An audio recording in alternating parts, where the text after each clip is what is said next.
It's the Josh Heupel Bowl as number 6 Tennessee heads to Norman to take on number 15 Oklahoma in a ranked matchup that everyone across the country is very excited about. So here to help us break down one of the biggest games of the weekend is Patrick Brown from GoVols 24/7 and Tom Green from Sooners Illustrated. Let's tell you more about this matchup. The former national championship winning quarterback for the Sooners, Josh Heupel, now brings his high-powered offense to test Oklahoma in its first SEC game. But the Sooners, they have won 3 of the 4 all-time meetings and 10 straight home games, including 6 at home versus ranked opponents. I could go on and on about all the fun connections and the storylines headed into this one, but plain and simple, Patrick, how will Heupel's return actually impact this football game? Well, Emily, it's a game that Heupel has been asked about for weeks and months, dating back in the offseason. He's always been sort of brief talking about it and hasn't really shared too much. I thought he was a little bit more open this week, talking about how he's had some former teammates and friends and people over there reach out to him as early as last week to talk about this game. And he shared that it was going to be unique because he's not sure he's ever stood on the opposing sideline of that stadium over there in Norman, where he won a national championship as a quarterback and had a more than a decade-long stint on the coaching staff, coaching some Heisman winners at quarterback and leading some offenses that were highly successful. Heupel was, he was expressed some gratitude earlier this week just about what his time at Oklahoma meant for him. I'm not sure how much that storyline will be in his mind as he's kind of managing the game and taking his team in there. I think his focus this week is on his team, but Heupel is a competitor, and I think he certainly hasn't forgotten how his sort of story with his alma mater ended 10 years ago. So for plenty of other reasons, I think he wants to take his program that he's built in his 4th season now. It looks like he's got Tennessee rolling pretty good, and he wants to go in there and make a statement with the program that he's built. And while he's grateful for that chapter, he's obviously focused on what he's doing in Rocky Top right now.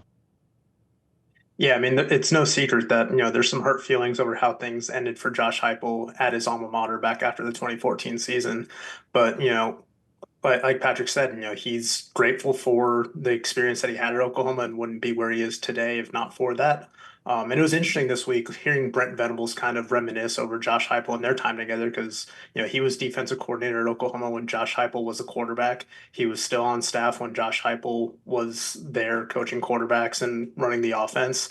And, he said that, nobody can have a greater legacy at Oklahoma than what Josh Heupel has, winning a national championship, being a Heisman runner-up, coaching all those great offenses, coaching a couple Heisman winners and Jason White and Sam Bradford. So interesting seeing Josh Heupel come back. I know a lot of Sooners fans are going to be excited to see him. I think he'll get a warm welcome at first, at least before the kickoff.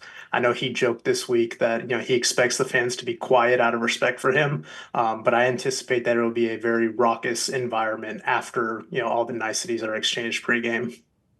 Yeah, this should be a fun one. I love that joke from earlier this week. Also, Bob Stoops saying, respectfully, I will decline any interviews this week. Understandably, he was probably hit up quite a bit to talk about this matchup. Another storyline in this game, we've got 2 young quarterbacks from the 2023 class with Jackson Arnold for Oklahoma and Nico Iamaleava for UT. So how will their play affect this game, Tom? Yeah, I mean, a lot of focus is going to be on these guys, very highly touted players, both making their 4th career starts. Jackson Arnold asked him this week how well he knows Nico. Said they don't really know each other well, but they've exchanged some DMs here and there in the past. But they know that the attention is going to be on them, and Jackson Arnold knows that he needs to kind of step up in this spotlight. He talked about, throughout the offseason, just, what it means to lead this team into the SEC. And the offense hasn't gotten off to the best start so far this season. His play's been a little bit uneven, but he's mostly been solid, completing 63% of his passes for about 500 yards and 7 touchdowns. And he leads the team in rushing right now with 160 yards and 2 scores. They're going to need him to make plays with his legs and also just make really smart decisions. He had a pick 6 last week early in the 4th quarter against Tulane that made that game a little bit hairy for a minute. But I thought the way he responded, coming back and sealing the game with a long 3rd down touchdown run, kind of said a lot about his maturity and his growth and just being able to put mistakes behind him.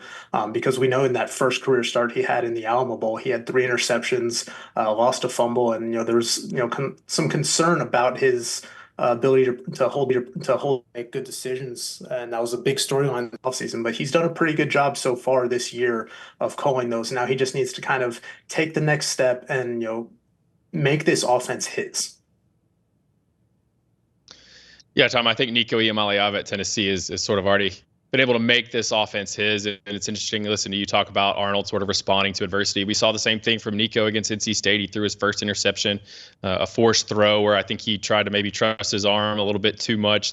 Forced went into a tight window that got picked off, but he came back on the next series, and his next throw was a downfield dime to Squirrel White for a big play that got Tennessee sort of back rolling in that game. And that's probably the most fascinating part of this for Tennessee is that this is Nico's first big true road game. Tennessee obviously has had some issues playing on the road in the past, and particularly in hostile environments like they're going to see on Saturday night. We've heard so much this offseason about Nico being a cool, calm, collected, California, easygoing, kind of even-keeled kid. And that's the kind of nature and demeanor you're going to need when you go into a hostile environment because, the crowd's going to be on you. The sidelines there at Oklahoma are right up next to the stands. So it'll be a hostile environment for Tennessee. And Nico's sort of got the poise and the maturity to handle that. And there's going to be ups and downs through a game. And I think, in the game between the white lines and everything, I think his main thing, he's got to take care of the football. This is an Oklahoma defense. It's very opportunistic. And Tom, you mentioned the struggles of Oklahoma's offense. The best way for that offense to maybe put up more points than anyone expects is to get some short fields with the defense. So Nico's got to make some big plays. He's got to take what's there, and he can't turn the football over in this game. Speaking of defense, both of these units have had very strong starts to the season. The Vols D has yet to allow a touchdown through 3 games, and I thought this was interesting. Tulane head coach John Summerall called Oklahoma, their defense, one of the best that he has ever seen. So a lot of high praise for these defenses. So what makes them so stingy? Patrick, let's start with Tennessee.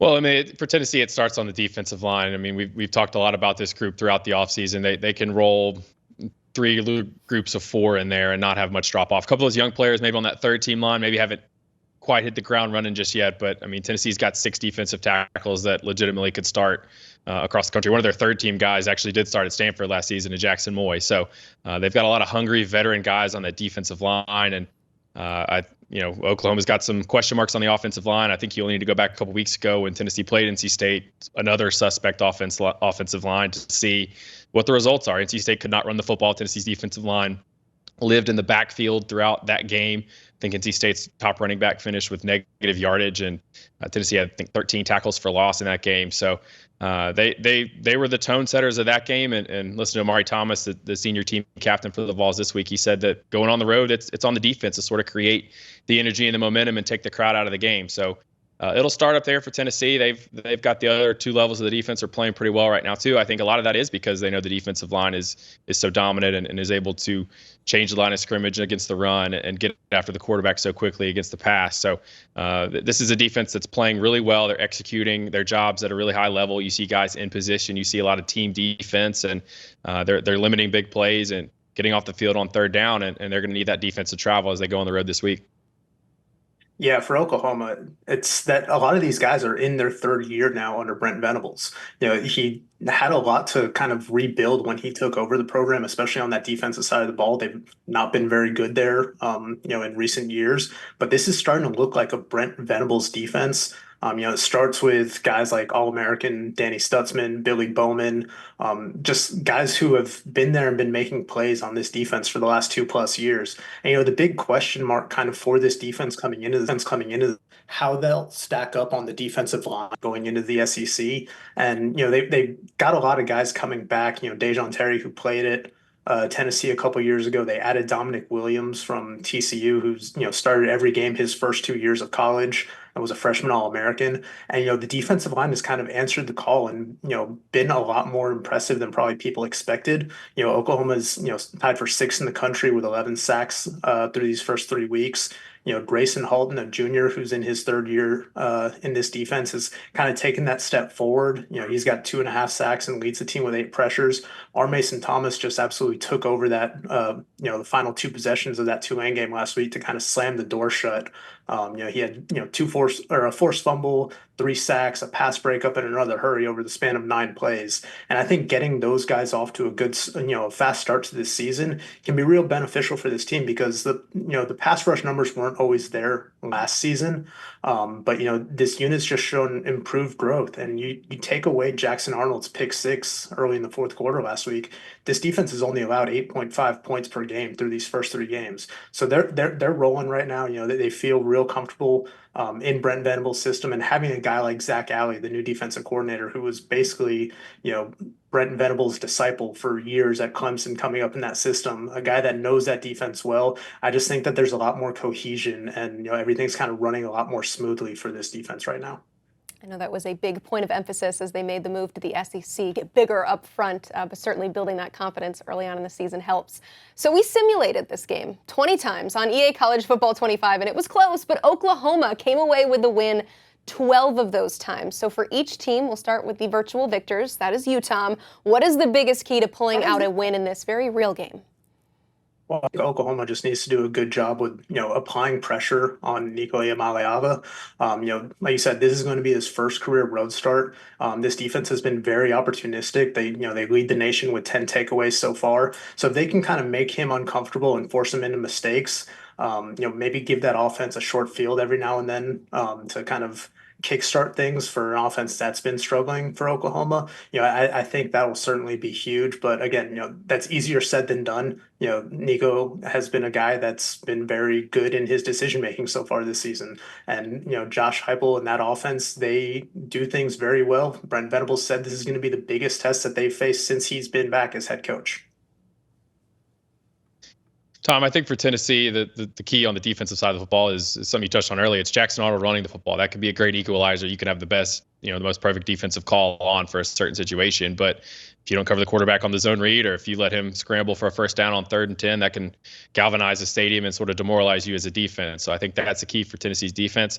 Offensively, I think the Vols have to hope the run game travels. They're averaging 336 yards a game on the ground. They've run over some bad, overmatched defenses, but they also put 249 yards on NC State, and they were really physical up front in that game. The offensive line is executing really well. The tight ends have been on another level blocking. They've introduced some 12 personnel over the last couple of weeks that we didn't really see in the first 3 years under Heupel, and the running backs are playing really well right now. Dylan Sampson has 9 touchdown runs. Oklahoma hasn't given up any, so that shows you how well Sampson is playing and seeing the field right now. I think he's got 4 straight 100-yard games going back to the Citrus Bowl. So Tennessee's able to run the football. That opens up so many other things that this offense can do. But if they're not handling the crowd noise and behind the chains and can't run the football, then their night on offense is going to get tougher. I love it. Thank you both so much. This is one of the best what-if, butterfly effect kind of games, and I'm sure whatever happens, there will be no overreactions either way. But keep it locked in to Go Vols 24/7 for all things Tennessee, and Sooners Illustrated for everything you need to know about Oklahoma. The writers, their whole crew, they have you covered all season long.